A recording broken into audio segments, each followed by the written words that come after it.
So you probably noticed I have what's called a tabletop tripod on the bottom of my camera. And I use tabletop tripods constantly. I put it on the camera today as I knew I was coming into a restaurant, and I knew it was mostly going to be inside. We haven't even got started in terms of our photography session here at the restaurant, because a lot of it's going to be inside in lower light. And you certainly can use a big conventional tripod with those giant 3 legs, which will block traffic, and in the case of a restaurant, be really, really difficult, if not impossible. So I'm much more likely to bring along a little tabletop tripod like this. There are dozens of brands out there. There are a million different ways you can approach it, but the idea is basically the same. The starting point, and the name of it gives this away, is a tabletop tripod, as in most people will typically use it on a tabletop, which is not bad.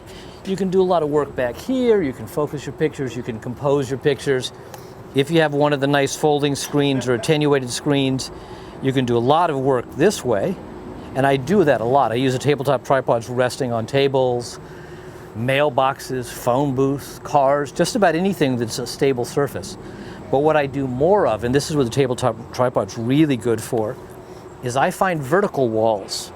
So I'll go over here and I'll put this thing pretty much right there, jammed in against the edges on purpose. This wooden siding from this old 19th century building, these edges are really nice because I'm going to push my tripod up against there.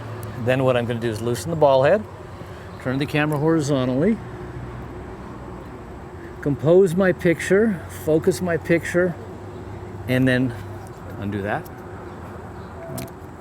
One hand, you'll notice one hand is actually holding the tripod in place, and then one hand is taking the picture, moving the zoom, doing the focus, all this other stuff.